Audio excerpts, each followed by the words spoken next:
Terima kasih telah menyaksikan channel YouTube saya ini. Semoga kita semua dalam keadaan sehat selalu dan diberkati oleh Tuhan kita Yesus Kristus. Jangan lupa subscribe, like, share di channel YouTube saya ini. Semoga kita semua diberkati oleh Tuhan kita Yesus Kristus. Amin. Yesus lebih besar.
Sehingga apapun persoalan pergumulan hidup yang diperhadapkan kepada kami tidak takut, sebab ada Immanuel, Engkau Yesus yang beserta dengan kami dulu, sekarang, sampai selama-lamanya. Bahkan Alkitab berkata, dulu sampai sekarang sampai selamanya, kuasa-Mu tidak pernah berubah. Sampai hari ini pun kami hidup di dalam kuasa Tuhan.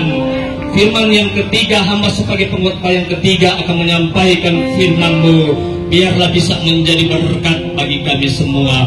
Terpujilah nama Tuhan. Haleluya. Amin. Hagai pasal yang pertama, ayat 1 sampai yang ke-7. Maka Alkitab Indonesia memberi judul Ajakan untuk membangun kembali bait suci. Pada tahun yang kedua zaman Raja Darius, dalam bulan yang ke-6, pada hari pertama bulan itu, datanglah firman Tuhan dengan perantaraan Nabi Hagai kepada Zerubabel bin Shealtiel, bupati Yehuda, dan kepada Yosua bin Yosadak, imam besar, bunyinya, beginilah firman Tuhan semesta alam, bangsa ini berkata, sekarang belum tiba waktunya untuk membangun kembali rumah Tuhan. Maka datanglah firman Tuhan dengan perantaraan Nabi Hagai, bunyinya, apakah sudah tiba waktunya bagi kamu untuk mendiami rumah-rumahmu yang dipepani dengan baik, sedang rumah ini tetap menjadi reruntuhan. Oleh sebab itu, beginilah firman Tuhan semesta alam, perhatikanlah keadaanmu. Kamu menabur banyak tetapi membawa pulang hasil sedikit. Kamu makan tetapi tidak sampai kenyang. Kamu minum tetapi tidak sampai puas. Kamu berpakaian tetapi badanmu tidak sampai panas. Dan orang yang bekerja untuk upah, ia bekerja untuk upah yang ditaruh dalam pundi-pundi yang berlubang. Ayat 7. Beginilah firman Tuhan semesta alam, perhatikanlah keadaanmu. Katakan amin. Bapak Ibu Saudara yang diberkati Tuhan, berbicara tentang bait suci, awalnya didirikan oleh Raja Salomo. Tetapi di cerita terkait dengan cerita Musa yang mendirikan kemah suci disebut dengan istilah lain tabernakel. Nah, tetapi akhirnya Tuhan menghendaki harus dari keturunan Daud yang membangun bait suci, karena orang Israel mereka berbicara tentang bait suci itu adalah hal yang sakral, tempat pertemuan mereka dengan Tuhan, tempat mereka beribadah. beribadah dengan Tuhan. Akhirnya lewat Salomola, maka Tuhan mengirimkan para ahli yang cakap kata Alkitab, bahkan bahan-bahan bangunan yang bukan bahan bangunan yang biasa, tetapi bahan bangunan yang istimewa, dan akhirnya bait suci itu bisa berdiri dengan megah dan tampil secara mewah. Singkat cerita, Tuhan mengizinkan musuh meruntuhkan bait suci akibat dosa dan kejahatan dari umat Israel, sehingga bait suci itu bisa rubuh, bisa hancur menjadi reruntuhan, dan Tuhan mengizinkan bangsa lain termasuk kerajaan Babel menghancurkan bait suci. Dan pada Hagai pasal yang pertama ini menceritakan firman Tuhan datang kepada Hagai, disampaikan kepada Yehuda bagian dari Israel untuk membangun kembali bait suci. Karena di ayat yang kedua, beginilah firman Tuhan semesta alam. Bangsa ini berkata, sekarang belum tiba waktunya untuk membangun kembali rumah Tuhan. Padahal rumah Tuhan ini sudah sekian tahun mengalami reruntuhan, tetapi mereka cuek, mereka abai dengan rumah Tuhan. Bahkan mereka berkata lagi, kelihatan perkataan ini perkataan yang manis, bahwa belum DP waktu gua, tunggu waktu Tuhan. Sekarang kan biasanya terkesan rohani pakai bahasa seperti itu, tunggu waktu Tuhan, Pak, tunggu waktu Tuhan. Mungkin waktu Tuhan itu tiba terhadap saya dan saudara. Tuhan menuntaskan itu masalah, termasuk pengalaman yang dialami oleh bangsa Yehuda suku Israel. Tetapi mereka hanya berkata tunggu waktunya Tuhan, dan akhirnya waktu Tuhan datang kepada Nabi Hagai, disampaikan kepada bupati ketika itu, Bupati Zerubabel bin Shealtiel. Bahkan ada imam besar di kota Yehuda waktu itu, yaitu imam besar Yosua bin Yosadak, sampaikan bahwa bangun kembali itu bait suci, bangun kembali itu bait suci yang sudah roboh. Nah, pertanyaannya, orang mau tanya, apa sih itu bait suci? Kan itu bait suci kan tempat rumah Tuhan, tempat beribadahnya orang Israel yang sekarang orang sebut gereja. Tetapi ternyata 1 Korintus 3 ayat 16 berkata, tidak tahukah kamu bahwa kamu adalah bait Allah, rumah Allah, dan Allah berdiam di dalam kamu. Ternyata bukan cuma gereja yang orangnya masuk tempat ibadah, bahkan bait suci sinagog yang menjadi tempat ibadah orang Yahudi, orang Israel, bahkan orang Islam yang beribadah di masjid, bahkan agama lain yang beribadah dengan wadah kapasitas masing-masing. Ternyata spesifik sebagai orang yang Nasrani, bahwa kita adalah bait Allah, tempat kediaman Allah, dan roh Allah ada dalam kehidupan kita, dan apa yang harus perlu kita bangun. Maka kita berkata pada ayat yang kelima, beginilah firman Tuhan, perhatikanlah keadaanmu. Dan ternyata kalimat perintah ini diulang pada ayat yang ketujuh, perhatikanlah keadaanmu. Bapak Ibu Saudara, kalau kalimat perintah sudah diulang berulang, sudah disampaikan berulang kali, berarti itu perintah yang kronis, berarti itu perintah yang serius, yang harus dilakukan oleh si penerima perintah. Nah, kalau kita sudah dengar firman Tuhan, pengkhotbah yang pertama, pengkhotbah yang kedua, bahkan saya pengkhotbah yang ketiga, kalau orang dengar itu firman, bukan cuma dengar lalu dengan sia-sia, tetapi dengar untuk taking itu kebenaran firman Tuhan. Nah, yang pertama yang saya akan bagi kepada Bapak Ibu Saudara, bukan yang pertama, yang akan saya bagikan kepada Bapak Ibu Saudara pada kesempatan ini, apa yang perlu saya dan saudara perhatikan, yaitu Mazmur 25 ayat 14, Alkitab berkata, Tuhan bergaul karib dengan orang yang takut akan Tuhan, dan perjanjian Tuhan diberitahukan kepada orang yang hidup dan takut akan Tuhan. Maka yang harus kita perhatikan, kita harus membangun hubungan kita dengan Tuhan. Ada pemulihan dan hubungan dengan Tuhan.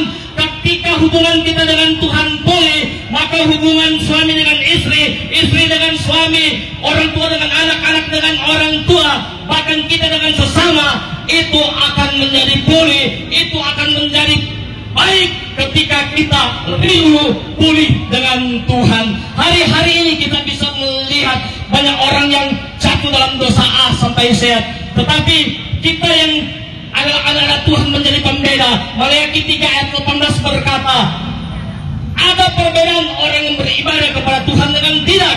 Ada perbedaan orang yang berdosa dengan orang yang benar. Kita dibedakan oleh Tuhan ketika kita hidup benar, bergaul terus dengan Tuhan, maka berkat-berkat Tuhan akan dialamatkan kepada orang yang senantiasa berhubungan baik dengan Tuhan. Bapak Ibu Saudara, saya tidak menyangka saya berada di kampung sendiri. Kalau dulu ini jalur Gaza, tempat kita ikut tarkam, bahkan di dalam pasar ada omno, konpetan Bapak ini, video porno dan lain sebagainya. Bahkan terjadi serangan 99 tahun 2000 di lampu merah, orang bukit Israel, Kanaan, bahkan sekitar yang ada di kompleks Papua ini. Saya juga termasuk pelaku-pelaku di situ ketika itu, Bapak Ibu Saudara. Tidak menyangka, saya tadi sempat terharu. Oh Tuhan, berarti ini kronosnya Tuhan, berarti ini waktunya Tuhan untuk silih berada di tanah Kalumbasan untuk menjadi berkat. Kalau dulu kita cari ribut, sekarang menyampaikan supaya Bapak Ibu Saudara untuk cari Tuhan. Yesaya 5 ayat 6 berkata, carilah Tuhan selama ia berkenan ditemui, berserulah kepada selagi ia dekat. Amos 5 ayat 6a, carilah Tuhan maka kamu akan hidup. Bapak Ibu para pedagang yang menjual di tempat ini mencari nafkah untuk menghidupi rumah tangga. Betul? Itu betul. Nah, jangan lupa kehidupan kita, saya dan saudara adalah manusia roh, memiliki jiwa dan berkemah di tubuh yang sementara ini. Jangan terus cuma sibuk dengan kebutuhan tubuh, kebutuhan jasmani, tapi melupakan hubungan kita dengan Tuhan. Kebutuhan roh perlu diperhatikan juga. Tuhan tidak marah juga dengan orang yang rajin cari doi, karena itu Alkitabiah Amsal 6 ayat 6. Hai pemalas, belajar pasemut, belajar tabifi, cari tingkah laku mereka. Mereka rajin untuk mencari makan minum dan lain sebagainya sehingga mereka bisa hidup. Tuhan tidak melarang, tapi ingat baik bahwa kita juga adalah manusia roh, ada nafas Allah dalam diri kita. Maka perlu kita untuk mengisi hal-hal yang baik, hal-hal yang sesuai dengan standar kebenaran firman Tuhan, untuk mengenyangkan kehidupan roh, jiwa dan tubuh kita. Harus laras, harus sinkron, jangan pincang. Rasa haru yang saya alami tadi masih tidak sangka loh. Dan ini memang kali pertama saya terlibat dalam pelayanan penginjilan jalanan. Biasa di mimbar A, gereja B, dan sebagainya. Dan ini kali pertama dan merupakan hal yang luar biasa, pengalaman yang luar biasa yang Tuhan izinkan. Korintus bilang, apa yang tidak pernah engkau lihat sebelumnya, tidak pernah engkau dengar sebelumnya, tidak timbul dari dalam hatimu, itu yang akan disediakan Tuhan bagimu. Sehingga saya bisa berada di tempat ini untuk menjadi berkat kepada kita, mengajak kita untuk membangun kembali bait suci, untuk membangun kembali rumah Tuhan, yaitu kepribadian saya dan saudara. Ketika kita baik dengan Tuhan, yang saya katakan di awal, maka hubungan kita antara keluarga, anak dengan orang tua dengan anak, istri dengan suami dengan istri, bahkan dengan sesama kita, itu akan baik kalau kita baik dulu dengan Tuhan. Biarlah kebenaran firman Tuhan, jangan mau panjang-panjang, pasti ujung-ujungnya Bapak Ibu Saudara sudah mengerti. Tetapi percaya bahwa ini tanda-tanda ini, perang di Israel, bahkan perang di negara lain, itu sudah merupakan warning bagi saya dan saudara. Ketika kita bakal melihat tanda-tanda zaman yang sedang terjadi, bukan cuma ongkang-ongkang kaki, orang Jawa bilang, bukan cuma pangkok-pangkok kaki santai-santai saja. Kan sekarang sudah ada medsos, nggak perlu orang pergi di gereja, yang penting orang beribadah kan ada medsos. Ingat baik, 1 Timotius 4 ayat 8 berkata, latihan badani terbatas gunanya, tetapi ibadah itu berguna dalam segala hal. Kenapa? Karena ada janji Tuhan. Janji untuk apa?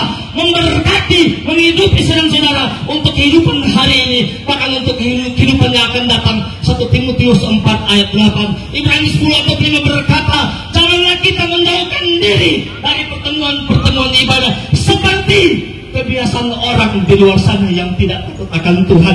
Kalau kita sudah memiliki level hidup dalam takut akan Tuhan, kita adalah gereja Tuhan, kita adalah baiknya Tuhan, maka Tuhan itu perlu diundang setiap hari. Tuhan itu perlu orang sembah setiap hari. Tuhan itu perlu orang puji setiap hari. Sedangkan manusia kalau kalau menerima pujian merasa, aduh, rasa-rasa mau terbangkan, betul, apalagi Tuhan. Karena Alkitab berkata, Kejadian 1 ayat 67, bahwa kita segambar dan serupa dengan Tuhan, kita memiliki citra Tuhan, apa yang menjadi karakter Tuhan yang dirasa oleh Tuhan, kita juga merasakan hal yang sama, harus memiliki karakter yang sama seperti karakter Tuhan yang saya dan saudara sembah di dalam nama Tuhan Yesus Kristus. Tuhan Yesus memberkati setiap kita, memberkati pelayanan Kopassus bagi hormat kemuliaan nama Tuhan. Terpujilah Tuhan Yesus Kristus. Haleluya.